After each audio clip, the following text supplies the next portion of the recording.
China has held a drill near its border with North Korea on how to prepare against radiation exposure following a nuclear bomb test. The Immigration and Inspection Office in Dandong says around 50 people, mainly state officials, took part in the exercise. It included a scenario of inspectors discovering a vehicle loaded with illegal radioactive material trying to cross the border from North Korea. The drill is seen as a real-life simulation as there is suspicion that a number of vehicles carrying radioactive material came through Dandong when North Korea conducted its 6th nuclear test last month.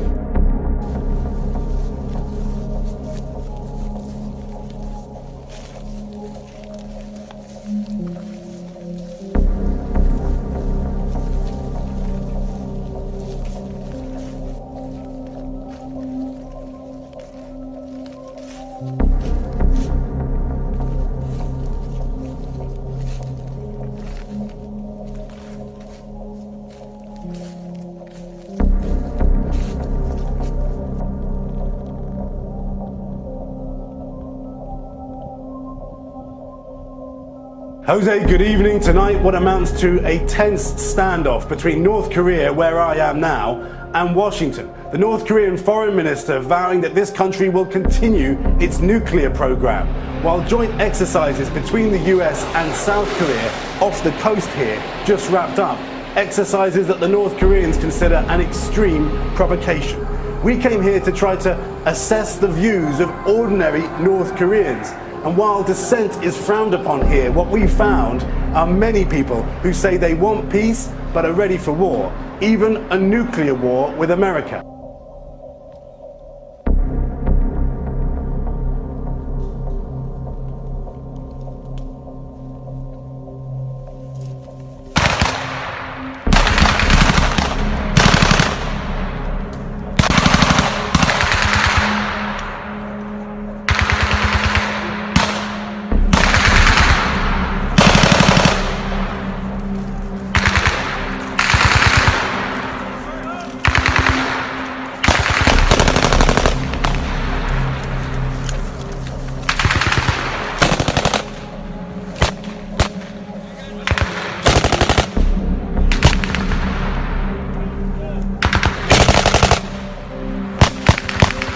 Our starting point to this morning, the defense chiefs of South Korea, the United States, and Japan have agreed to coordinate their efforts to resolve tensions with North Korea through pressure and diplomacy.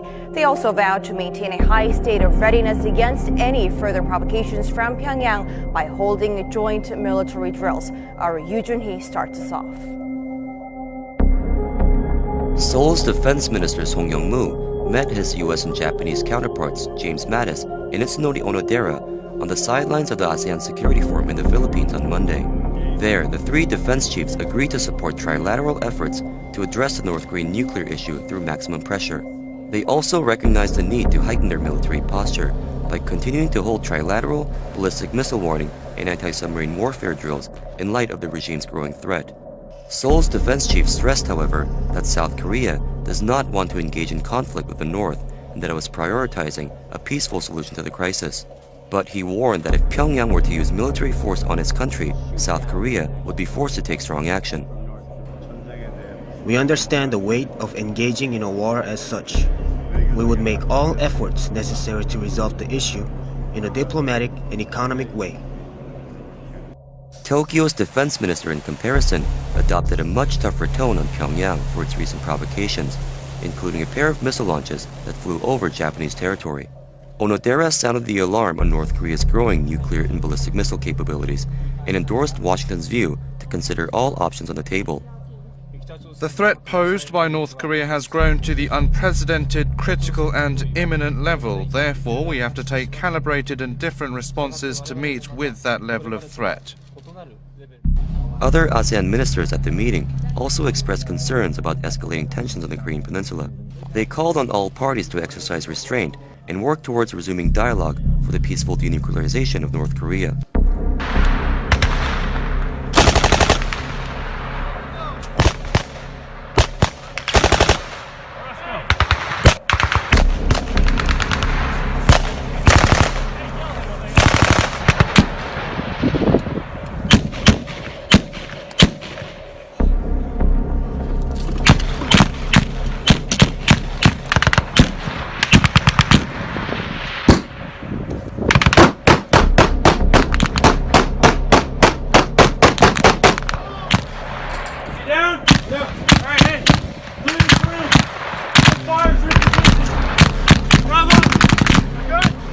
Get Bravo! Am I good to move?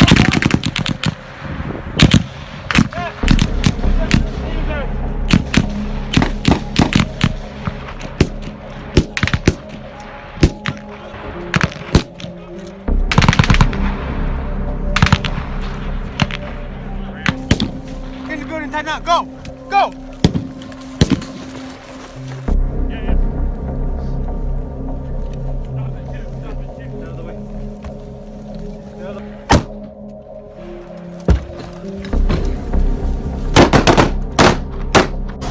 Fox News alert now. North Korea reportedly is going after President Trump as a, quote, hooligan and lunatic, and warning the United States is running headlong into ruin. Let's go outnumbered overtime now. I'm Harris Faulkner. This follows a report that the U.S. is ready to put its nuclear bombers back on 24-hour alert for the first time since the Cold War. But an Air Force spokesperson is pushing back on that, saying the current plan does not have any such movement in it, but they must be ready if directed. And President Trump is echoing that. He told Fox News yesterday that the U.S. is ready to respond to North Korea if needed. Watch. We're prepared for anything. We are so prepared like you wouldn't believe. You would be shocked to see how totally prepared we are. Wow. If we need to be. Would it be nice not to do that? The answer is yes. Will that happen? Who knows? Let's bring in Ambassador John Bolton, former U.S. ambassador to the United Nations and a Fox News contributor and senior fellow for the American Enterprise Institute. Ambassador, always good to see you. So important to get your points of view now on this Monday. I have read an editorial that you have written, and something stood out. You said we can't let Kim Jong-un and his bizarre regime have America by the throat. Why would you put it that way? Well, I think that's the position we would be in if we allowed North Korea to acquire and retain the capability to hit any target in the United States with thermonuclear weapons, which they are very close to doing, as CIA Director Mike Pompeo said just a few days ago. And that's why I think the president's upcoming trip to Asia is going to be important. This meeting today, the Prime Minister of Singapore, important in its own right to be sure, but also helping to set the stage for that. I think North Korea will be probably the single most important issue for the president, certainly in his meetings in Japan, South Korea, and China, but also with the countries of Southeast Asia as well. You know, Ambassador, you and I often talk about points of history being so important to go back to. And in your article, and today, I would love for you to tell our viewers about something that happened. Franklin Roosevelt, September 11th, 1941.